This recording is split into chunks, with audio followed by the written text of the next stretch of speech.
സ്വർണം ഇപ്പൊ എത്രയായി? ഒരു പവൻ എത്രയാണ്? ഒരു നൂറ്റാണ്ട് മുമ്പ് 1925 13.75 എന്ന് പറഞ്ഞാൽ 14 രൂപയുള്ളായിരുന്നു ഒരു പവന്. 100 കൊല്ലം മുമ്പാ പറയുന്നത്. 100 കൊല്ലത്തിന് ഇപ്പുറം ഇപ്പൊ എത്രയായി? ആലോചിച്ചു. അല്ലാഹ്, എത്ര രൂപ കൂടി, എവിടെ എത്തിയെന്ന് ആലോചിച്ചു. എത്രയായിരുന്നു ഒരു നൂറ്റാണ്ട് മുമ്പ്? എത്രയാ? കഴിഞ്ഞ ദിവസം ന്യൂസ് ഉണ്ടായിരുന്നു. 925 എത്രയാണ്? വെറും 14 രൂപ. 14 രൂപ ഒരു പവന്. 100 കൊല്ലം ഇപ്പുറത്തോട്ട് വന്നപ്പോഴത്തേക്ക് ഈ കോലത്തിലായി. അല്ലാഹുവേ പടച്ചവനെ, അല്ലാഹു റാഹത്ത് നൽകട്ടെ. ചില ആളുകളൊക്കെ സങ്കടത്തിലായിരിക്കും, പടച്ചവനി എങ്ങനെ മക്കളെ കെട്ടിക്കുമെന്നാണ്. അതിന് മക്കളെ സ്വർണം കൊടുത്ത് കെട്ടിക്കണമെന്ന് ആരെയും പറഞ്ഞു? ഇതൊക്കെ നമ്മൾ ഉണ്ടാക്കിയ മാമൂലുകളല്ലേ. അപ്പൊ അല്ലാഹു തആല ഓരോരോ ബുദ്ധിമുട്ടുകൾ നമുക്ക് ഇങ്ങനെ അടിച്ചു തരും. നമ്മളാണ് അള്ളാഹു നൽകിയിരിക്കുന്ന അനുഗ്രഹങ്ങൾക്ക് നന്ദി പ്രകാശിപ്പിക്കാതെ ആവശ്യമില്ലാത്ത മാമൂലുകളും ഇടങ്ങേറുകളും ഒക്കെ കൊണ്ടുവന്നത്. പെണ്ണിന് ഇത്ര പവനിട്ട് കൊടുത്തെങ്കിലേ ശരിയാവുള്ളൂ. 30 പവൻ കൊടുക്കണം, 50 പവൻ കൊടുക്കണം, 100 പവൻ കൊടുക്കണം, 150 കൊടുക്കണം, 200 കൊടുക്കണം, 250 കൊടുക്കണം. ഇതിങ്ങനെ കാണിച്ച് കാണിച്ച് കാണിച്ച് ഈ ഉമ്മത്ത്, മുസ്ലിം സമുദായം, വേറെ ഒരു സമുദായത്തിൽ ഇത്ര ഇല്ല. ഹൈന്ദവ സമുദായം മറ്റൊക്കെ എടുത്തു നോക്ക്, 5 പവനാണ് മാക്സിമം ഉണ്ടാകുക. 10 പവനൊക്കെ ഇട്ട വലിയ സംഭവമാണ്. നമ്മളിൽ 250 ഇട്ടതിന്റെ ഒരു വലിയ പ്രതീതിയാണ് അവർ 10 പവനൊക്കെ ഇട്ട് ഒരു പെണ്ണിറങ്ങിയാൽ. ഭയങ്കര സംഭവമാണ്. നമ്മുടെ ഈ ഉമ്മത്താണ് ഈ മാമൂലുകൾ ഇത്രയേറെ വലുതാക്കി കൊണ്ടുവന്നത്. അതുകൊണ്ടാണ് എല്ലാവർക്കും വലിയ പ്രയാസം. മാനസികമായിട്ട് സ്വർണത്തിന് വില കൂടുന്നത് നോക്കുമ്പോൾ ടെൻഷനാ. അപ്പാടെ നെഞ്ചില് പൂടെ ഇങ്ങനെ പോയിക്കൊണ്ടിരിക്കും ഓരോ ദിവസവും. കാരണം എന്താ? പടച്ചവൻ ഇനി എങ്ങനെ ഇവിടെ ഇറക്കുമെന്ന് ഓർത്ത് നിങ്ങളൊന്നും ഒരു ടെൻഷൻ ഓടിക്കണ്ട. അവർക്കുള്ള റോൾ മോഡൽ ആരായിരിക്കും? വാപ്പയായിരിക്കും. 15 കഴിഞ്ഞാൽ പിന്നെ വാപ്പയായിരിക്കും. അവൻ കണ്ട ലോകത്തെ ഏറ്റവും വലിയ മണ്ടൻ, ഏറ്റവും വലിയ വിവരം കെട്ടവൻ അവനാണ്, വാപ്പയാണെന്ന പിന്നെ അവൻ പറയാം. കാരണം എന്താ? അവൻ ലോകം മുഴുവൻ മറ്റുള്ള സിനിമാ നടന്മാരെയും മറ്റുള്ള ആളുകളെയും ഒക്കെ താരതമ്യം ചെയ്യുമ്പോൾ എന്റെ വാപ്പ വിവരമില്ലാത്തവനാണ് എന്ന് പറഞ്ഞു തുടങ്ങും.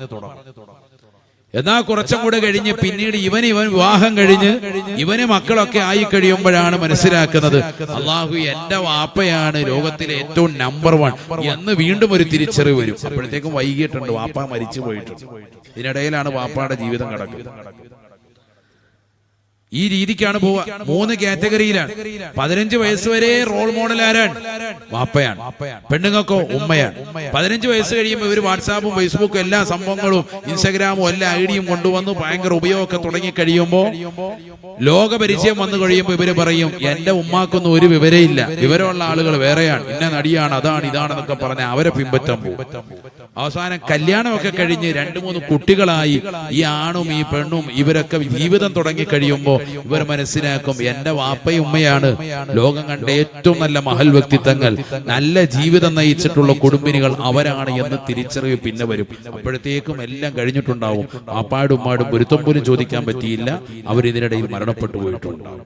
അവരെ നിങ്ങൾ ഇടങ്ങേറാക്കിയിട്ടാണ് കഴിഞ്ഞിട്ടുണ്ടാവുക. ഇതാണ് മനുഷ്യന്റെ ജീവിതം.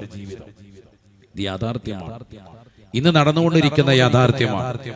അതുകൊണ്ട് പ്രിയപ്പെട്ടതാകുന്ന മക്കളോട് എനിക്ക് ഓർമ്മപ്പെടുത്താനുള്ളതും രക്ഷിതാക്കളോട് ഓർമ്മപ്പെടുത്താനുള്ളതും ജീവിതം ഒന്നേ ഉള്ളൂ, ദുനിയാവ്.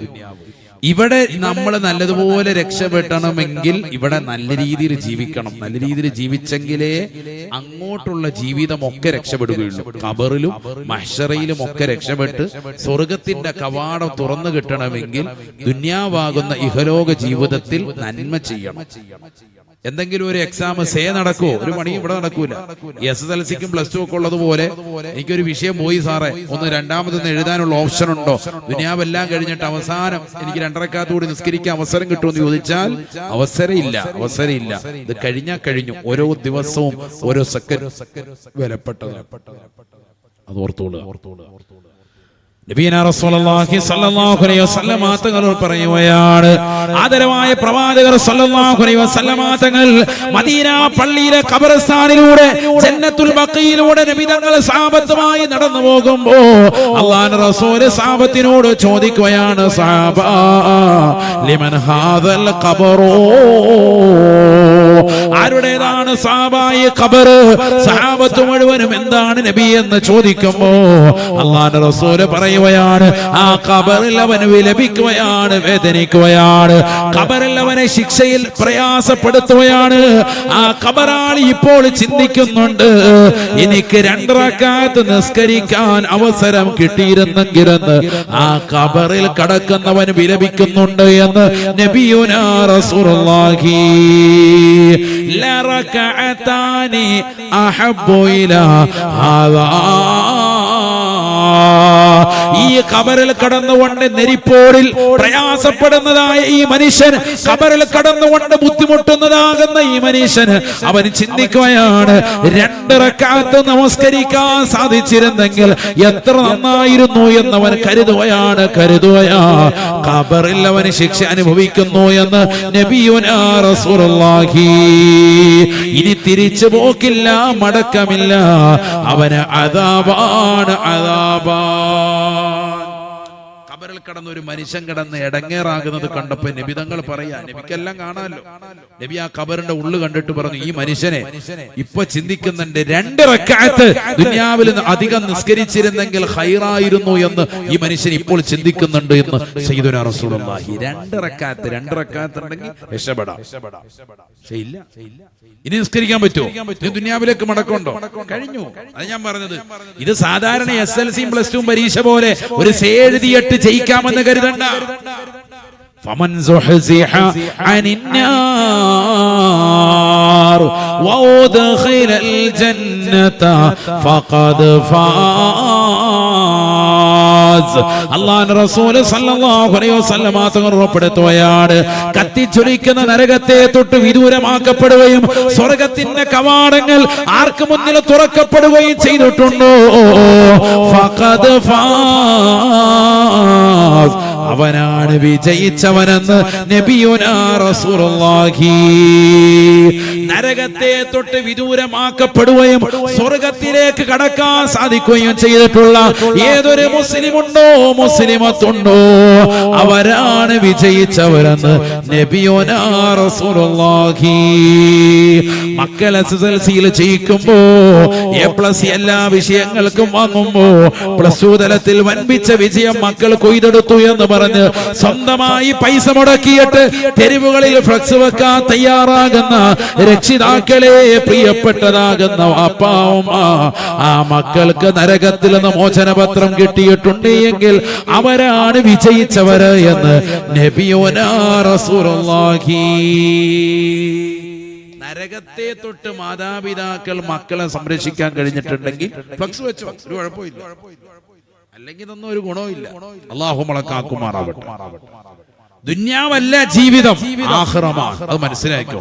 ഇത് കേവലം നമുക്ക് അല്ലാഹു നൽകിയിരിക്കുന്ന കൃഷിയിടമാണ്. കുറഞ്ഞ കാലഘട്ട ജീവിതം. എല്ലാവരും മരിക്കാനുള്ളതാണ്, മരിച്ചുകൊണ്ടിരിക്കുന്നു. ചെറിയ കുട്ടികൾ, പ്രായമുള്ള ആളുകൾ, ഇടപ്രായത്തിലുള്ള ആളുകൾ എല്ലാവരും മരിച്ചുകൊണ്ടിരിക്കുന്നു. കൺമുന്നിൽ നമ്മൾ കാണുന്നു. നമ്മൾ നാളേക്ക് പോകും, അടുത്ത സെക്കൻഡിൽ പോകാനുള്ളതാണ്. അവരിലേക്ക് മടങ്ങാനുള്ളതാണ്. ഈ ഒരു അർത്ഥത്തിൽ നമ്മൾ ജീവിക്കണം. ആ ഒരു ചിന്ത നമുക്കുണ്ടാവണം. അപ്പോഴേ മനസ്സ് നന്നാകും. മക്കളെ നന്നാക്കാൻ പരിശ്രമിക്കൂ. മക്കൾക്ക് നല്ല പോഷകാഹാരങ്ങൾ കൊടുത്ത് മക്കളെ തടിപ്പിക്കലല്ല, അവരെ നന്നാക്കുക എന്ന് പറഞ്ഞാൽ നമ്മൾ ഇന്ന് ചെയ്തുകൊണ്ടിരിക്കുന്നതാണ്. ഇഷ്ടംപോലെ കുറുക്ക് കൊടുത്തിട്ട്, തറക്കു റുക്കനും പിന്നെ അർക്കാനിയ എന്ന് പറഞ്ഞാൽ കുറുക്ക് കൊടുത്തിട്ട് അവനെ വളർത്താൻ ശരിക്കും അങ്ങോട്ട് കുറുക്ക് കൊടുത്തു ശരിയാക്കുക. കുറുക്ക് കൊടുത്തിട്ട് വണ്ണ പോലെ ഇരിക്കുക, ഒരു ഗുണവും ഇല്ല. എഴുന്നേക്കാനും മേല. ഈ കോലത്തിൽ കുട്ടികൾ ഒരു നേരത്തെ ആഹാരം ഒന്നും ഒരൽപ്പം ഉണ്ടെന്ന് മുടങ്ങിയ ഉമ്മാക്ക് ഭയങ്കര കുഞ്ഞൊന്നും കഴിക്കുന്നില്ല കേട്ടോ. എവിടെ ഒരു പറ ചോറ് തന്നിട്ടിരിക്കുക, എന്നിട്ടും പറയാണ് ഒന്നും കഴിക്കുന്നില്ല. കാരണം എളി എല്ലാ ദിവസവും നിങ്ങൾ കണക്കാക്കുന്ന രീതിക്ക് പ്ലേറ്റിൽ എടുത്ത് വെച്ച് അടിച്ചോണമെന്നില്ല. അവർക്ക് വിശക്കുമ്പോൾ ഒരു ഓട്ടോമാറ്റിക് ആയിട്ട് കരയും. നിങ്ങൾ കൊടുത്തില്ലെങ്കിൽ കരയും. അവർ അതിനനുസരിച്ച് ഭക്ഷണവും കഴിക്കും. റാഹത്തായിട്ട് ആവശ്യത്തിനുള്ള പോഷകങ്ങൾ കുട്ടികൾ എടുക്കുന്നുണ്ട്. ഇതിങ്ങനെ വാരി വരിച്ചു കൊടുത്ത് ഭക്ഷണം കൊടുത്ത് തടിപ്പിച്ച് ക്ഷീണിപ്പിച്ച് കടത്തുന്നതല്ലാതെ ഇബാദത്തുകൾക്ക് കണിഷ്ഠതയില്ല. ഇപ്പൊ റമളാൻ വന്നു, തറാവിഹ് നിസ്കരിക്കാൻ മടിയാ, പത്തിരി കഴിക്കാൻ ഒരു മടിയില്ല, ഇഷ്ടം പോലെ കൊടുക്കുക. കാരണം എന്താ, അതിങ്ങനെ ഒരു 10, 15, 20 എണ്ണം അത് കഴിച്ചു. പള്ളിയിൽ നിന്ന് കഴിക്കുന്നു, ഇത് കഴിക്കുന്നു, ഇവിടുന്ന് കഴിക്കുന്നു, തറാവിന് മുമ്പ് കഴിക്കുന്നു, ശേഷം കഴിക്കുന്നു, ജ്യൂസ് കൊടുക്കുന്നു, അവസാനം വയറ് വീർപ്പിച്ചിട്ട് മാറിക്കടക്ക 2 റക്അത്ത് നിസ്കരിക്കാൻ മേല. എന്ത് കാര്യം? ഈ മക്കളെ കൊണ്ട് എന്ത് പ്രയോജനം? ഈ മക്കൾ നാളെ ആഖിറത്തിൽ നമുക്ക് ഗുണകാംക്ഷരാവോ? അതുകൊണ്ട് മക്കൾ നമുക്ക് വേണ്ടി നാളെ ആഖിറത്തിൽ ഇടപെടണമെങ്കിൽ, നമ്മുടെ കശ്യത്തിൽ ഇടപെടണമെങ്കിൽ വാപ്പായുമായി റോൾ മോഡലാകണം. നമ്മളെ നിസ്കാരം, നമ്മൾ ഔറാദ് വെറുതെ കറക്റ്റ് ആയിരിക്കണം. 5 വഖത്ത് ബാങ്ക് വിളിച്ച അപ്പ വാപ്പ പള്ളിയിലേക്ക് പോകണം. മകനെയും വിളിച്ചുകൊണ്ട് അവന് ആ ഒരു പ്രായം എത്തിയിട്ടുണ്ടെങ്കിൽ 7 വയസ്സെത്തുമ്പോൾ നിസ്കരിക്കാൻ വേണ്ടി പറയുകയും 10 വയസ്സെത്തുമ്പോൾ നിസ്കരിച്ചില്ല എങ്കിൽ അവന് നല്ലൊരു അടി കൊടുത്ത്, കുറവ് പറ്റാത്ത നിലയ്ക്ക് അടി കൊടുത്തെങ്കിലും ശീലിപ്പിക്കണമെന്ന് നബിയുനാ റസൂലുള്ളാഹി. നോമ്പും അങ്ങനെ തന്നെയാണ്. 10 വയസ്സെത്തുമ്പോ കിടക്കയിൽ നിന്ന് മാറ്റിക്കടത്തണം സയ്യിദുനാ റസൂലുള്ളാഹി. അതുവരെ ഉമ്മാടെ ഉപ്പാടെ ചേർന്ന് കടന്നവൻ അവന് സെപ്പറേറ്റ് കിടക്ക, വേറൊരു വിരിപ്പ് എന്ന് പറഞ്ഞാൽ വേറൊരു പാവിരിച്ചിട്ടെങ്കിലും മാറ്റിക്കടത്തണം. ഇതൊക്കെ പരിശുദ്ധ ഇസ്ലാമേ പറഞ്ഞിട്ടുള്ളൂ. വേറൊരു മതത്തിലും ഇത്ര മനോഹരമായ ആദർശം പറഞ്ഞിട്ടില്ല. എത്ര വൃത്തിയാണ്, എത്ര കൃത്യമാണ്. കുട്ടികളെ എങ്ങനെ തർബീത്ത് ചെയ്യണം, ഏറ്റവും നല്ലതുപോലെ പഠിപ്പിച്ച മതമാണ് പരിശുദ്ധ ഇസ്ലാം. ലാഇബുഹും സബഅ അദ്ദിബുഹും സബഅ വസാഹിബുഹും സബഅ. മഹാനായ അലി റളിയല്ലാഹു അൻഹുവിന്റെ തിയറിയാണ്. മക്കൾക്ക് 7 വയസ്സ് വരെ, 1 മുതൽ 7 വയസ്സ് വരെ കുട്ടികളോടൊപ്പം കടിച്ചും രസിച്ചും നിങ്ങൾ ഇടപെടണം. കുട്ടികൾ കളിച്ചിടക്കേണ്ട പ്രായമാണ്. ആ പ്രായത്തിൽ പിള്ളേരെ ക്രൂശിക്കരുത്, പ്രയാസപ്പെടുത്തരുത്. അവരെ കളിച്ച് രസിച്ച് അവരോടൊപ്പം തമാശകളൊക്കെ പങ്കിട്ട് കളിപ്പിച്ചും രസിപ്പിച്ചും വാപ്പായും ഉമ്മായും കൂടണം. 7 മുതൽ 14 വയസ്സ് വരെ അവർക്ക് നല്ല അദബുകൾ പഠിപ്പിച്ചു കൊടുക്കും. മര്യാദകൾ പഠിപ്പിക്കണം, അക്ഷരത്തിന്റെ മര്യാദകൾ. അവിടെ നിന്നാണ് നിസ്കാരം തുടങ്ങുന്നത്. നിസ്കാരത്തിന്റെ ഷർത്ത്, ഫർള്, ആദാബുകൾ, മറ്റുള്ളവരുടെ പെരുമാറേണ്ട ശൈലി, മുതിർന്നവരോടുള്ള സംസാര രീതി ഒക്കെ കറക്റ്റാക്കി കൊടുക്കണം. 14 വയസ്സ് കഴിഞ്ഞാൽ ആണാവട്ടെ പെണ്ണാകട്ടെ അവരെ കൂട്ടുകാരെ പോലെ ചേർത്ത് നിർത്തണം. 14 വയസ്സ് മുതൽ 21 വയസ്സ് വരെ അവരോട് പെരുമാറേണ്ട ശൈലിയാണ്. ഇതൊക്കെ ഇന്ന് ശാസ്ത്രം ഇതൊക്കെ കൊണ്ടുവരികയാണ്. മഹാനായ അലി റളിയല്ലാഹുവിന്റെ ഒക്കെ ഈ തിയറിയാണ് ഇന്ന് ഓരോരിക്കല് സൈക്കോളജിക്കൽ ക്ലാസ്സിലും അല്ലാതെയൊക്കെ പ്രയോഗിച്ചുകൊണ്ട് ഇന്ന് ഈ ഉമ്മത്തിനെ പഠിപ്പിച്ചുകൊണ്ടിരിക്കുകയാണ്. പാശ്ചാത്യരെല്ലാം ഇതനുസരിച്ചുകൊണ്ട് ജീവിതം ക്രമപ്പെടുത്തിക്കൊണ്ടിരിക്കുകയാണ്. നമ്മുടെ ഉമ്മത്ത് ഇതൊക്കെ വിട്ടുകളഞ്ഞു. അവരോട് നല്ല സൗഹൃദം സ്ഥാപിക്കണം. അപ്പൊ പിന്നെ 14 വയസ്സുള്ള ഒരു കുട്ടിക്ക് പ്രേമലേഖനം ആരെങ്കിലും കൊടുത്താൽ, ആരെങ്കിലും ശൂളം ഒടിച്ചാൽ, അവളോട് എന്തെങ്കിലും അനാവശ്യ കമന്റ് ഇട്ടാൽ അവൾ ഓട്ടോമാറ്റിക്കായിട്ട് വീട്ടിൽ വന്ന് ഉമ്മയോട് പറയും. കാരണം ഒരു സൗഹൃദ വലയം തീർത്തു. എന്നാൽ സൗഹൃദം എന്ന് പറഞ്ഞാൽ തോളത്ത് കൂട്ടിയിട്ട് മോളെ പുതിയ പടം ഏതാറങ്ങി നിന്റെ കയ്യിൽ കിട്ടിയ മോളെ ഉമ്മാക്ക് കിട്ടിയ ഉമ്മാക്ക് നയിച്ചു തരണേ, ഇതല്ല സൗഹൃദ വലയം. ഇതപ്പൊ നിങ്ങൾ കാണിച്ചുകൊണ്ടിരിക്കുന്നത്. അതാണ് അവര് തലയെ കയറിയിട്ട് ഇടിക്കുന്നത്. മക്കള് നന്നാവാത്തതിന്റെ കാര്യം സൗഹൃദ വലയം എന്ന് പറഞ്ഞാൽ ദീനിയായ വിഷയങ്ങളിലൊക്കെ വളരെ സൗഹൃദം. ഇന്നവിടെ നമുക്ക് നസീഹത്തുണ്ട്, നമുക്ക് വാളിന് പോകണം, അവരെ ചേർത്ത് നിർത്തിക്കൊണ്ടുവരിക. മോളെ ഇന്ന പ്രസംഗം കേട്ടായിരുന്നു, ആ വിഷയം കേട്ടായിരുന്നോ? ഞാൻ കേട്ടില്ലെന്ന് ഇട്ടുതരാം, മോളൊന്ന് കേട്ട് എന്ന് പറഞ്ഞ് അത് കേൾപ്പിച്ചു കൊടുക്കുക, ദീനിയായ വിഷയം. അപ്പൊ അവള് പുതിയതാകുന്ന ലേറ്റസ്റ്റ് ന്യൂസിന്റെ കാര്യം, ഉമ്മ ഈ വാർത്ത കേട്ടായിരുന്നോ ഇങ്ങോട്ട്, അപ്പൊ അതാണ് സഹകരണം. ഇങ്ങനൊരു സഹകരണം പരസ്പരം ഉണ്ടായാൽ അവൾക്ക് ആരൊക്കെ പ്രേമലേഖനം കൊടുത്താലും, ആരൊക്കെ ഏതെല്ലാം നിലയ്ക്ക് അവളെ വശംവദനാക്കാൻ നിന്നാലും വീട്ടിൽ നിന്ന് തീർച്ചയായും മാതാപിതാക്കൾ ഉള്ളത് കൊണ്ട് തന്നെ അവരോട് തുറന്നു പറയും, ഉറപ്പാണ്. പിന്നെ ശ്രദ്ധിക്കേണ്ടത് അവരോട് ഈ 7 വയസ്സുവരെ, തുടക്കത്തിൽ 1 മുതൽ 7 വയസ്സുവരെ അവരോട് നല്ല രീതിയിൽ പെരുമാറണം, സ്നേഹം കൊടുക്കണം. സ്നേഹം അങ്ങോട്ട് കൊടുത്താലേ ഇങ്ങോട്ട് കിട്ടൂ. ഒരാളുടെ സ്നേഹം കൊടുക്കുന്നതിന്റെ ഒന്നാമത്തെ പ്രകടമായ രീതി സ്നേഹിക്കുന്നുണ്ട് എന്നുള്ള പറച്ചിലാണ്. അതാണ് ആദ്യം. ഇതൊക്കെ ഹദീസാണ്. നബിയുനാ റസൂലുള്ളാഹി സ്വല്ലല്ലാഹു അലൈഹി വസല്ലം തങ്ങൾ ഉറപ്പെടുത്തുകയാണ്, മൻ അഹബ്ബ അഖാഹു ഫല്യുഖ്ബിറുഹു അന്നഹു യുഹിബ്ബുഹു. ആദരവായ റസൂലുള്ളാഹി സ്വല്ലല്ലാഹു അലൈഹി വസല്ലം തങ്ങൾ ഉറപ്പെടുത്തുകയാണ്, ആരെങ്കിലും ഒരു സഹോദരനോട് ഇഷ്ടമുണ്ടായാൽ, അത് മക്കളാകട്ടെ കുടുംബത്തിലുള്ളവരാകട്ടെ, അവരോട് ദീനിയായ വിഷയങ്ങളിൽ സ്നേഹം തോന്നിയാൽ ഫല്യുഖ്ബിറുഹു അന്നഹു യുഹിബ്ബുഹു, എനിക്ക് നിന്നോട് ഇഷ്ടമാണ് എന്ന് തുറന്നു പറയണേ എന്ന് നബിയുനാ റസൂലുള്ളാഹി. പാപ്പ മക്കളോടെന്ന് പറയണം, എനിക്ക് ഏറ്റവും ഇഷ്ടപ്പെട്ട മകളാണ്, എനിക്ക് ഏറ്റവും ഇഷ്ടപ്പെട്ട മോനാണ് എന്നിങ്ങനെ പറയണം. ഈ പറച്ചില് വേണമെന്ന് സയ്യിദുനാ റസൂലുള്ളാഹി. ഒന്നാമതായി അതാണ് വേണ്ടത്, പറച്ചില് വേണം. ഇതൊക്കെ നമ്മൾ പഴയ കാലത്ത് ചെയ്തിരുന്നു. നമ്മുടെ വാപ്പയെന്ന് ചിന്തിച്ചു നോക്കി. വാപ്പ പലപ്പോഴും മക്കളോട് ഇത് പറഞ്ഞിട്ടുണ്ട്. ഉമ്മ പലപ്പോഴും നമ്മുടെ ഈ തലമുറയിലുള്ള 30-40 ഏജൊക്കെ ഉള്ളതാകുന്ന ആളുകളോട് പറഞ്ഞിട്ടുണ്ട്. പുതിയ രക്ഷിതാക്കൾ ഇതൊക്കെ വിട്ടുപോയിട്ടുണ്ട്, ശ്രദ്ധിക്കുന്നില്ല. നമ്മൾ കേവലം ഒരു ചുംബനത്തിൽ ഒതുക്കും. ചുംബനം സ്നേഹമാണ് അല്ലെന്നല്ല, അത് ഞാൻ അടുത്ത് പറയും. പക്ഷെ ഒന്നാമതായി പറച്ചില് വരണം. ഞാൻ നിന്നെ സ്നേഹിക്കുന്നു, പാപ്പാക്ക് വലിയ ഇഷ്ടമാണ് നിന്നെ എന്ന് പറയണം. ആ പറച്ചില് കുട്ടികളുടെ ഹൃദയത്തിൽ ആന്തോളനം ഉണ്ടാക്കും, ഭയങ്കര സ്പാർക്കുണ്ടാക്കുന്ന വിഷയമാണ്. മകളോട് പറയണം വാപ്പ. എങ്കിൽ ആ മകളെ ചേർത്ത് നിർത്തിയതാകുന്ന പ്രിയപ്പെട്ട പിതാവിനെ വഞ്ചിച്ചിട്ട് ഒരു കാമുകന്റെ പറയിലും ഒരു പെണ്ണ് പോകില്ല. കാമുകനോടൊപ്പം ഒളിച്ചോടി പോകില്ല.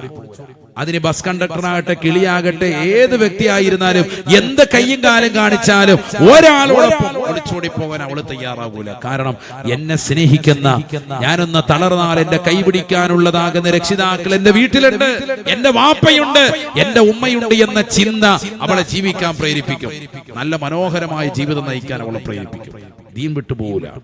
നമ്മൾ പറയണം, മോളെ എനിക്ക് നിന്നെ ഭയങ്കര ഇഷ്ടമാണ്. നമ്മളിതൊന്നും പറയുന്നില്ലല്ലോ. കടയിൽ പോയി പുതിയ ഡ്രസ്സ് വാങ്ങുന്നു, ടെക്സ്റ്റൈൽസ്, പെരുന്നാളിന് വാങ്ങിയതാണ്. കടയിൽ പോയി ഡ്രസ്സ് എടുക്കുമ്പോ തന്നെ വാപ്പ വെളിയിലിരിക്കാൻ, പെടലി വഴി ഇപ്പൊ ബില്ല് വരും. പടച്ച റബ്ബേ, ആകെ നെഞ്ചത്ത് ഇടങ്ങേറായിട്ട് വാപ്പാക്ക് നെഞ്ചിനൊക്കെ വല്ലാതൊരു ആദി. എത്രയാണോ വരിക? ഒരു ഡ്രസ്സ് എടുക്കാൻ കയറിയതാണ്, തള്ളയുടെ കൂടെയാ പോയത്. പടച്ച റബ്ബേ, 3 ഡ്രസ്സ് എടുത്തോണ്ട് ഇറങ്ങുള്ളൂ. അങ്ങനത്തെ സൈസിനെയാണ് അള്ളാഹ് തന്നിരിക്കുന്നത്. വാപ്പ ആകെ ടെൻഷനാണ്.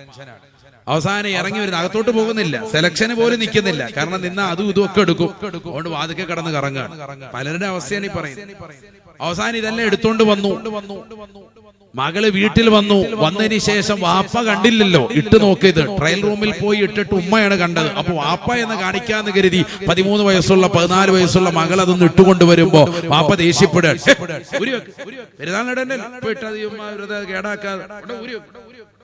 ആപ്പാക്ക് നേരത്തെ ഇല്ല, ബില്ലടച്ചതിന്റെ ദേഷ്യത്തിരിക്കുക. 10-22,000 രൂപ പോയിട്ടിരിക്കുക. ഇനി അത് ഇട്ടോണ്ട് അതിന്റെ ബട്ടൺസ് കൊടുക്കുപോയെന്ന് പറഞ്ഞാൽ ഹലാക്ക് അടുത്ത വാങ്ങണം. അതുകൊണ്ട് വേഗം ഊരി വെക്കും. അപ്പൊ ആ മനസ്സിൽ, കുഞ്ഞിന്റെ മനസ്സിലൊരു ചെറിയതാകുന്ന കല്ല് വീണ് അവളെ മനസ്സിലൊരു വിഷമം വീഴ.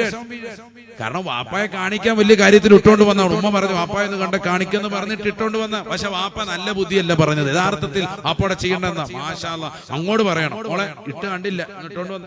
ഇല്ല, ഞാൻ അവിടെ വെച്ചിട്ടാൽ ഉമ്മ കണ്ടാൽ അവക്കൊരു മടിയായിരിക്കും, എന്നാലും ഇട്ടോണ്ട് വാ. അങ്ങനെ ഇട്ടോണ്ട് വരുമ്പോ മാഷാ അല്ലാഹ്, അപ്പാടെ മോള് നല്ല സുന്ദരി മോളാ, ഇങ്ങ് വന്നേ പറഞ്ഞ അവളെ നെറ്റിയിൽ ഒരു ഉമ്മയൊക്കെ കൊടുത്ത് ഒരു ചുംബനമൊക്കെ കൊടുത്താൽ മാഷാ അല്ലാഹ് അവൾക്ക് വലിയ സന്തോഷമാണ്. നേരെ മറിച്ച് നീ ആട്ടിവിട്ടതാകെ നമ്മള് പിറ്റേ ദിവസം ഈ ഡ്രസ് ഇട്ടുകൊണ്ട് പെരുന്നാളിന് മൈലാഞ്ചി ചോപ്പിച്ച് റോഡിലൂടെ ഇങ്ങനെ നടക്കുന്നത് കാണുമ്പോ, ഏതെങ്കിലും ഒരു വ്യക്തി കാണുമ്പോ അവൻ പറയും സൂപ്പർ, കൈയൊന്ന് കാണിച്ചാൽ മതി. അപ്പോഴേ അവൾ അങ്ങോട്ട് ചായി. വീട്ടിൽ നിന്ന് കിട്ടാത്ത സ്നേഹം എവിടുന്ന് കിട്ടി? പുറത്തുനിന്ന് കിട്ടി. ഇതാണ് സമൂഹത്തിൽ നടക്കുന്ന വസ്തുത. ഇത് കാണിക്കാനും ഇത് സ്നേഹം പ്രകടിപ്പിക്കാനും വീട്ടിലുള്ളവര് തയ്യാറായില്ല എങ്കിൽ വലിയ വിപത്താണ്, വലിയ വിപത്താണ്. അതുകൊണ്ട് മക്കളുടെ വിഷയത്തിൽ ജാഗ്രത പുലർത്തിക്കോ, അവരുടെ സ്നേഹം തുറന്നു പറയണം. നബിയനാ റസൂലുള്ളാഹി സ്വല്ലല്ലാഹു അലൈഹി വസല്ലം തങ്ങൾ പറയുകയാണ്, മൻ അഹബ്ബ അഖാഹു ثم لم يطلعه عليه ثم لم يطلعه عليه انه يحبه فقد خانه. ആരെങ്കിലും ഒരാളെ ഇഷ്ടപ്പെടുകയും സ്വന്തം മക്കളാകട്ടെ ഇഷ്ടമുണ്ടാവുകയും ആ ഇഷ്ടം അവരുടെ മേൽ വെളിപ്പെടുത്താതിരിക്കുകയും ചെയ്താൽ അത് വഞ്ചനയാണ് എന്ന് നബിയുനാ റസൂലുള്ളാഹി. പാടില്ല, ചെയ്യാൻ പാടില്ല, അത് വഞ്ചനയാണ്. രണ്ടാമത്തേതാണ് ആ ഇഷ്ടത്തിൻ്റെതാകുന്ന തലം തീർക്കുന്നത് സ്പർശനം. ആ സ്പർശനം ഒന്നാമത് ചുംബനത്തെക്കാൾ ഏറ്റവും ബന്ധപ്പെട്ടതാണ്. ആദ്യം വേണ്ടത് മുസാഫഹത്ത്. ഭാര്യ ഭർത്താക്കന്മാർക്കിടയിൽ എത്ര കാലമായി മുസാഫഹത്ത് ചെയ്ത്? കല്യാണത്തിന് അന്നങ്ങാണ്ട് കൈ പിടിച്ച, പിന്നെ അല്ലാഹ് കൈക്ക് പിടിച്ചിട്ട് പോരില്ല. അവളുടെ കൈക്ക് പിടിക്കുന്നതിനേക്കാൾ നല്ലത് അയറ നല്ല അവസ്ഥ. അല്ലാഹു നമ്മളെ കാക്കണം, അല്ലാഹു നമ്മളെ കാത്ത് സംരക്ഷിക്കട്ടെ.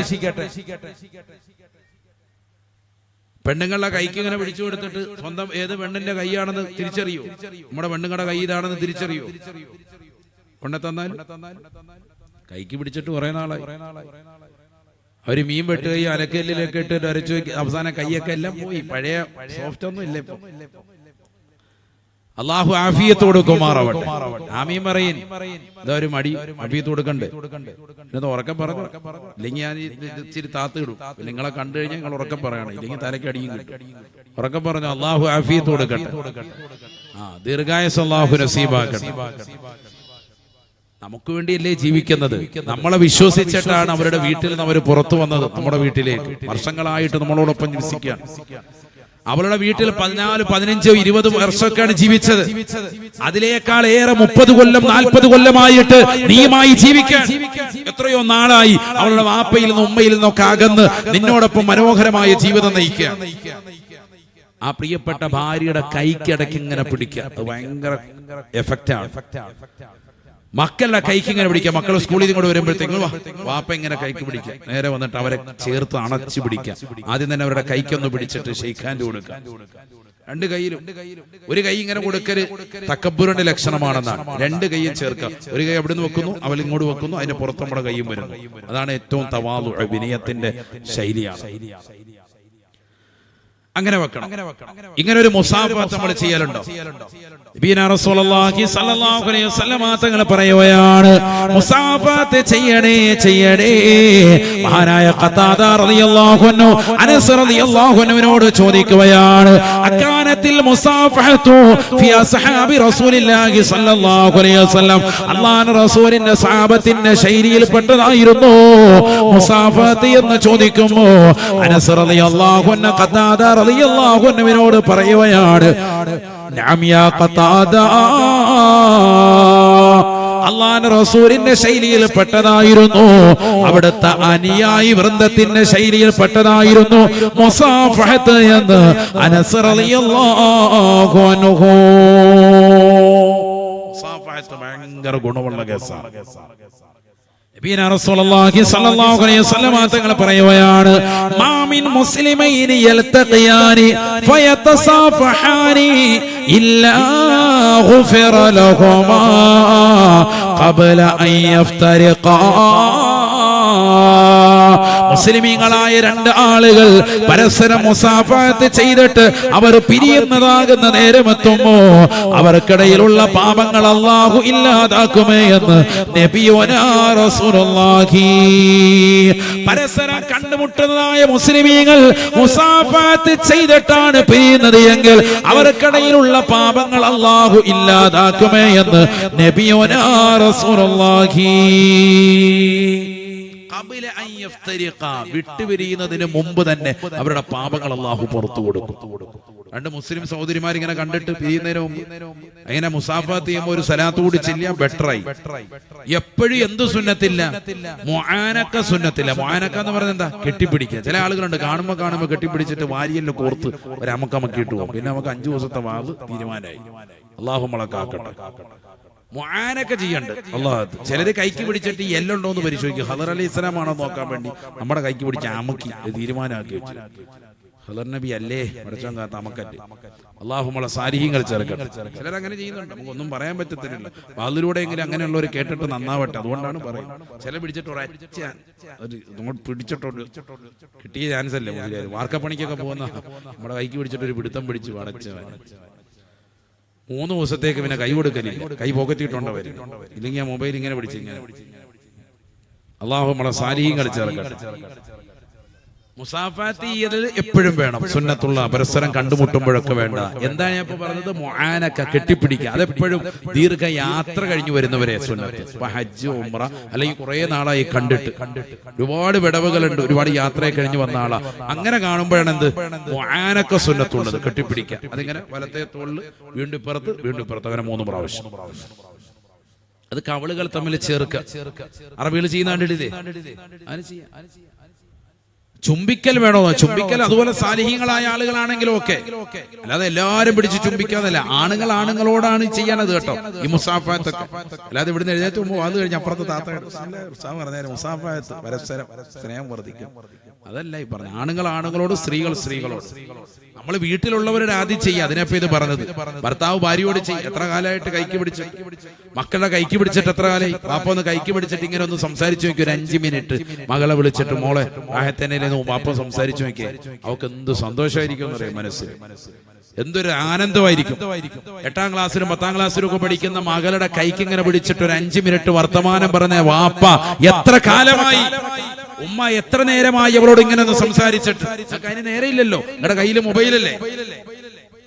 നബിയനാ റസൂലുള്ളാഹി സ്വല്ലല്ലാഹു അലൈഹി വസല്ലം തങ്ങൾ പറഞ്ഞതാണ്, മുഅ്മിനീങ്ങൾ പരസ്പരം കണ്ടുമുട്ടിയിട്ട് മുസാഫഹത്ത് ചെയ്തിട്ട് അവർ പിരിയുന്നതിന് മുമ്പായി തന്നെ അല്ലാഹു പാപങ്ങൾ പൊറുക്കുമേ എന്ന് നബിയോനാ റസൂലുള്ളാഹി. അല്ലാഹു തൗഫീഖ് നൽകട്ടെ. അൽ മുസാഫഹത്തു തസീദു ഫിൽ മവദ്ദ. മുസാഫഹത്ത് ചെയ്യൽ സ്നേഹം അധികരിക്കാൻ കാരണമാണ്. മഹാനായ ഇമാം ഹസനുൽ ബസ്രി റളിയല്ലാഹു അൻഹു ബഹുമാനപ്പെട്ടവർ പറഞ്ഞ വാക്കാണ്. ആരാ ഹസൻ ബസ്രി ഇമാം? അല്ലാഹ്, ഞാൻ നിർത്താൻ പറഞ്ഞ ഒരുപാട് പോണ്ടി വരും. ഹസൻ ബസ്രി ഇമാം ആരാ? മഹാനായ സയ്യിദ് ബിൻ സാബിത്ത് റളിയല്ലാഹു അൻഹു മുത്തനബി സല്ലല്ലാഹു അലൈഹി വസല്ലം തങ്ങളുടെ അനുയായികളിൽപ്പെട്ട, സ്വഹാബത്തിൽപ്പെട്ട വ്യക്തിയാണ്. അദ്ദേഹത്തിൻ്റെതാകുന്ന അടിമയായിരുന്നു യസാർ റളിയല്ലാഹു അൻഹു. യസാർ എന്നാണ് പേര്. യസാർ എന്ന് പറയുന്നതാകുന്ന വ്യക്തിയുടെ മകനാണ് ആര്? മഹാനായ ഹസനുൽ ബസ്രി റളിയല്ലാഹു അൻഹു. നബി തങ്ങളുടെ സ്വഹാബിയുടെ അടിമയായിരുന്നു. ഏതാ സ്വഹാബി? സയ്യിദ് ബിൻ സാബിത്ത് റളിയല്ലാഹു അൻഹു. ഉമ്മയോ? ഉമ്മയുടെ പേര് ഖൈറ എന്നാണ്. എന്താണ് ഉമ്മയുടെ പേര്? ഖൈറ. അവരും അടിമ സ്ത്രീയായിരുന്നു. ആരുടെ? നബി സല്ലല്ലാഹു അലൈഹി വസല്ലം തങ്ങളുടെ ഭാര്യയായ ഉമ്മു സലമ ബീവി റളിയല്ലാഹു അൻഹ, മഹിളയുടെ അടിമ സ്ത്രീയായിരുന്നു. രണ്ടുപേരും അടിമയാ. അടിമയ്ക്ക് പിറന്ന കുട്ടിയാ. പക്ഷെ ഏത് കാലത്തിലാണ് ജനിച്ചത്? മാഷാ അല്ലാഹ്, 1-ാം നൂറ്റാണ്ടിലാണ് ജനിച്ചിരിക്കുന്നത്. ചെറിയ കാര്യമല്ല. വേറെയുണ്ട് ഹസനുൽ ബസ്രി റളിയല്ലാഹു അൻഹുവിന്റെ ചരിത്രം. നിങ്ങൾ ഇറാഖിൽ പോയാൽ ബസറ എന്ന് പറയുന്ന ഒരു പട്ടണമുണ്ട്.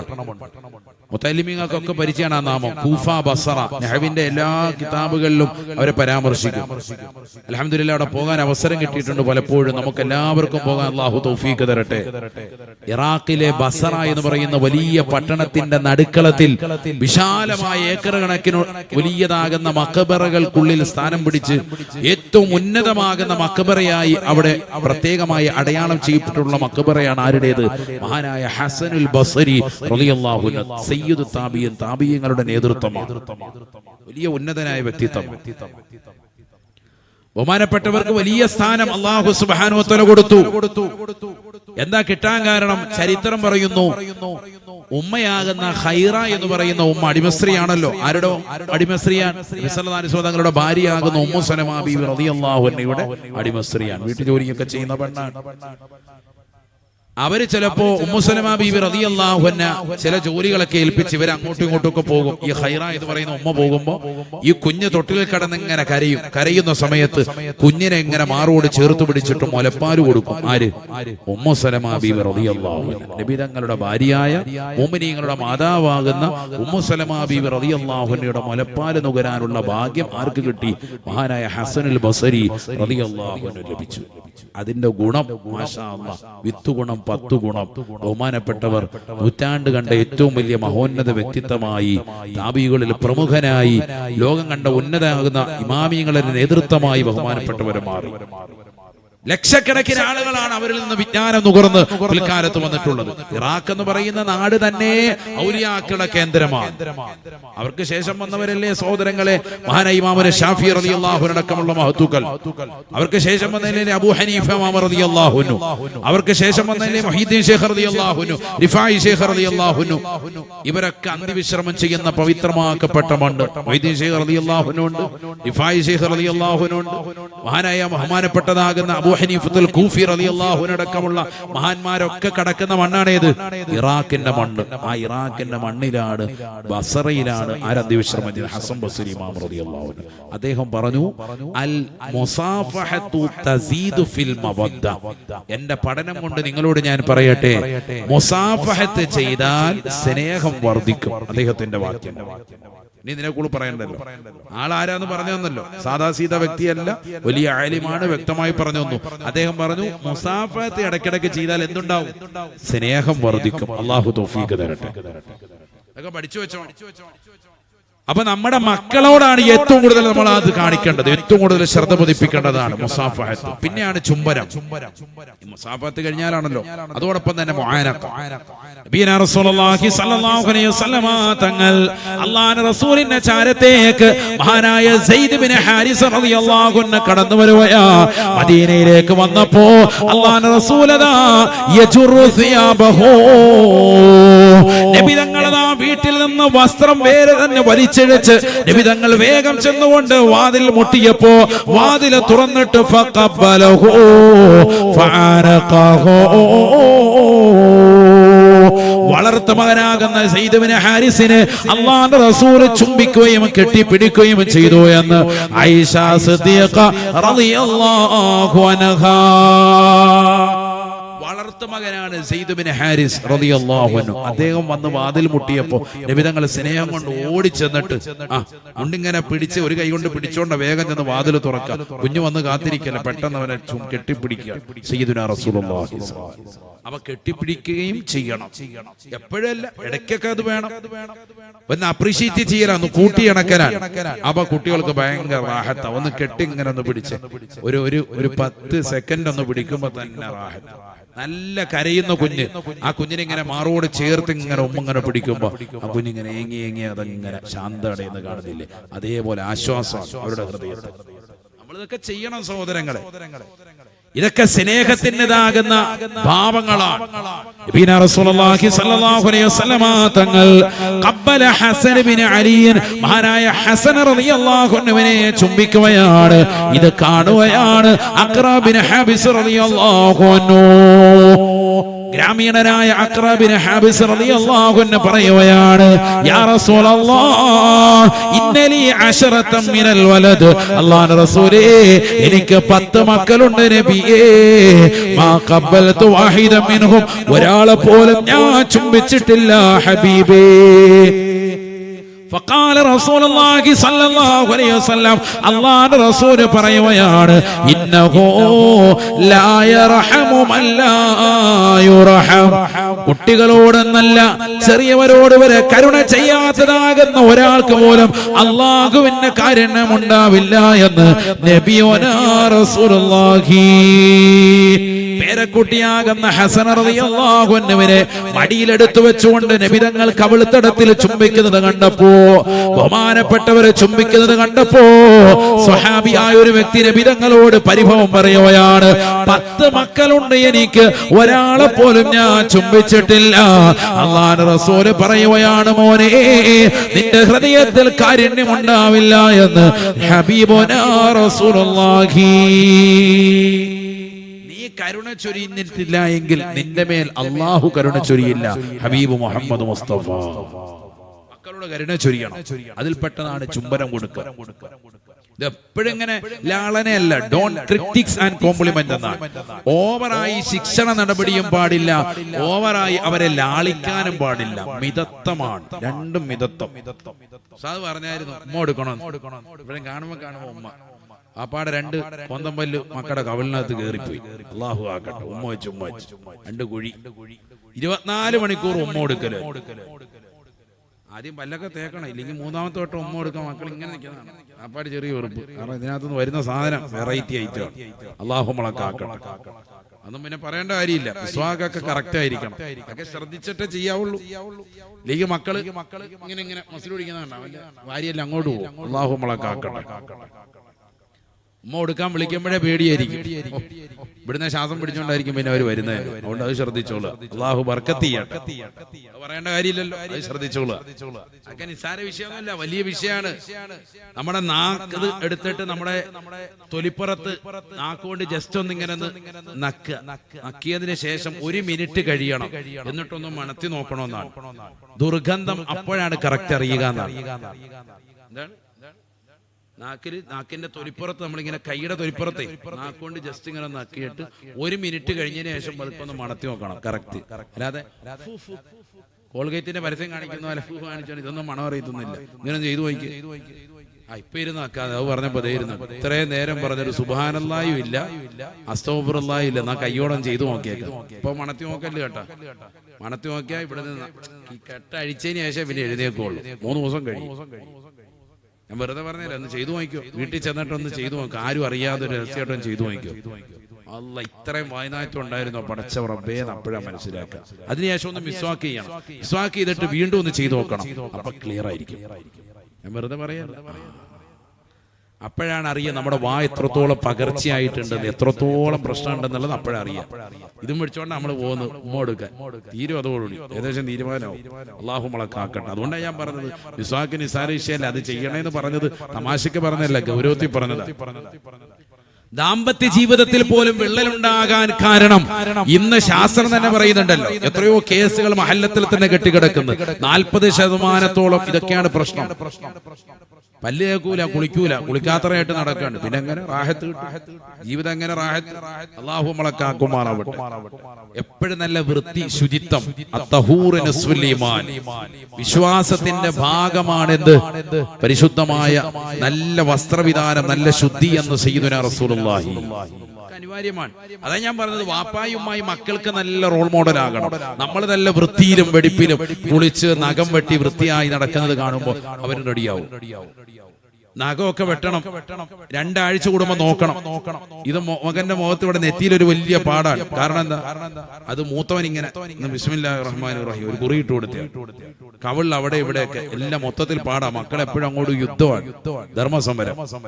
നഖം വെട്ടി കൊടുക്കണം. എങ്ങനെയാ നഖം വെട്ടേണ്ടത്? ഏത് വരയിൽ നിന്നാ നഖം വെട്ടൽ തുടങ്ങേണ്ടത്? നഖം വെട്ടേണ്ടത് തുടങ്ങേണ്ടത് വലത്തെ കൈയിലെ ചൂണ്ടുവരലിൽ നിന്നാണ്. അതാ പഠിച്ചോ, ഒരു സുന്നത്താ പഠിച്ചു, നബിതങ്ങൾ പഠിപ്പിച്ച. നമ്മള് സദസ്സിന്ന് വാത് കഴിഞ്ഞ് പോകുമ്പോ അറിവ് പഠിച്ചിട്ട് പോകണം. അതിലാണ് കാര്യം. എന്തെങ്കിലും നമ്മുടെ ജീവിതത്തിന് ഉപകാരപ്പെടുന്ന ഇൽമു കിട്ടണം. അല്ലാഹു തൗഫീഖ് തരട്ടെ. വലത്തെ കൈയുടെ ചൂണ്ടുവരലിൽ തുടങ്ങി നേരെ ഇങ്ങനെ വെട്ടി വലത്തെ കൈയുടെ ചെറുവരലിലേക്ക് വെട്ടിക്കൊണ്ടുവരണം. ഇങ്ങനെയാണ് നഖം വെട്ടൽ സുന്നത്ത്. ഇങ്ങനെയാണ് നബിതങ്ങൾ വെട്ടിയിരുന്നത്. പിന്നെ വലത്തെ കൈയുടെ തള്ളവരൽ, ആദ്യം 4 വിരൽ ഇങ്ങനെ, മനസ്സിലായി? അത് ഇങ്ങോട്ട് കൊണ്ടുപോയാൽ അങ്ങനെ ചെയ്തില്ല നബിതങ്ങൾ. നബി സല്ലല്ലാഹു അലൈഹി വസല്ലം തങ്ങളുടെ സുന്നത്ത് ഇങ്ങനെയാണ്. അങ്ങനെ തന്നെ നമ്മൾ ചെറുപ്പത്തിൽ ചെയ്യണം. ചെറിയ കുട്ടികൾക്ക് അങ്ങനെ വെട്ടിക്കൊടുക്കുമ്പോൾ അവർ വളർന്നു വലുതായാലും അതേ ശൈലി അവലംബിക്കും. അപ്പോൾ മാതാപിതാക്കൾ ശ്രദ്ധിക്കാൻ, നഖം വെട്ടുന്നതിന്റെ സുന്നത്തായ രൂപം ഇവിടെ നിന്ന് ഇങ്ങനെ കൊണ്ടുവന്ന് ചെറുവരലിലേക്ക്, എന്നിട്ട് പിന്നെ വലത്തെ കൈയുടെ തള്ളവരൽ, പിന്നെ ഇടത് കൈയുടെ ചെറുവരലിൽ നിന്ന് തുടങ്ങി വെട്ടി നേരെ ഇടത്തെ കൈയുടെ തള്ളവരലിലേക്ക്, നേരെ ഇങ്ങനെ തന്നെ 5 വരെ. കയ്യിൽ മാത്രം ഒന്ന് ശ്രദ്ധിച്ചാൽ മതി. പിന്നെ ശ്രദ്ധിക്കേണ്ടത് എന്താ? പിന്നെ കാലില, വലത്തെ കാലിലെ ചെറുവരലിൽ നിന്ന് തുടങ്ങി നേരെ ഇടത്തെ കാലിലെ ചെറുവരലിലേക്ക് നേരെ ക്ലോക്ക് വൈസ് ഇങ്ങനെ. അഥവാ വലത്തെ കാലിൽ ചെറുവരയും തുടങ്ങി അങ്ങോട്ട് വലത്തെ കാലിന്റെ തള്ളവരൽ, പിന്നെ ഇടത്തെ കാലിന്റെ തള്ളവരലും തുടങ്ങി ഇടത്തെ കാലിന്റെ ചെറുവരൽ. കൈ മാത്രമാണ് ഒന്ന് ശ്രദ്ധിക്കേണ്ടതുള്ളൂ. ഇതാണ് നബിതങ്ങളുടെ സുന്നത്ത്. ഇങ്ങനെയാണ് നമ്മൾ വെട്ടേണ്ടത്. പക്ഷെ ഇങ്ങനെ അല്ല ഇതുവരെ വെട്ടിയത്. വയസ്സ് 70 കഴിഞ്ഞു, ഏകദേശം കബർ വെട്ടാൻ സമയമായി. ഇപ്പോഴാണ് നഖം വെട്ടുന്നത് പഠിച്ചത്. അല്ലാഹു നമ്മളെ സാലിഹ്യങ്ങൾ ചേർക്കട്ടെ. ഒരു വട്ടമെങ്കിലും ഇനി ആ സുന്നത്ത് എടുത്തിട്ട് മരിക്കാം. അല്ലാഹു തൗഫീഖ് തരട്ടെ. ഇത്രയും കാലമായിട്ട് നമ്മൾ നഖം വെട്ടാൻ പോലും പഠിച്ചു, വയസ്സ് ഇത്രയായി. ഇതാണ് സുന്നത്തായ രീതി. നബി സല്ലല്ലാഹു അലൈഹി വസല്ലം തങ്ങളുടെ ശൈലി ഇതായിരുന്നു. നമ്മളിത് മക്കൾക്ക് ചെറുപ്പത്തിലേ ഇങ്ങനെ വെട്ടിക്കൊടുത്താല് മക്കൾ വളർന്നു വലുതാകുമ്പോൾ ഇതേ ശൈലി അവലംബിക്കും. ഉമ്മ ഇങ്ങനെയാണ്, വല്യുമ്മ ഇങ്ങനെയാണ് വെട്ടിത്തന്നത്, വല്യുപ്പ എങ്ങനെയാണ് വെട്ടിത്തന്നത്, അതേ ശൈലി അവലംബിക്കും. അല്ലാഹു തൗഫീഖ് തരട്ടെ. അപ്പൊ ഇത് ചെയ്തു കൊടുക്കണം. നബീന റസൂലുള്ളാഹി സ്വല്ലല്ലാഹു അലൈഹി വസല്ലമ തങ്ങൾ പറയുകയാണ്, അല്ലിമു ഔലാദകും സലാസത ഖിസാൽ. നിങ്ങളുടെ മക്കളുടെ ഹൃദയത്തിലേക്ക് 3 കാര്യങ്ങളാണ് അടയാളപ്പെടുത്തി കൊടുക്കേണ്ടത്. ഹുബ്ബ നബിയിക്കും, റസൂലുള്ളാഹിയോടുള്ള മഹബ്ബത്ത് മക്കൾക്ക് ഹൃദയത്തിൽ നൽകൽ അനിവാര്യമാണ് എന്ന് ഹബീബുനാ റസൂലുള്ളാഹി. വഹുബ്ബ അഹ്ലി ബൈതിഹി, അല്ലാഹുവിന്റെ റസൂലിന്റെ അഹ്ലു ബൈത്തിനോട്, നബി തങ്ങളുടെ കുടുംബത്തോടുള്ള മഹബ്ബത്ത് മക്കളുടെ ഹൃദയത്തിൽ അടയാളപ്പെടുത്തൽ നിർബന്ധമാണ്. തീർന്നില്ല തിലാവത്തിൽ ഖുർആൻ, പരിശുദ്ധമായ ഖുർആനിന്റെ പാരായണമാണ്. ഈ 3 കാര്യങ്ങൾ മക്കൾക്ക് പഠിപ്പിച്ചു കൊടുക്കണേ എന്ന് ഹബീബ് മുഹമ്മദ് മുസ്തഫ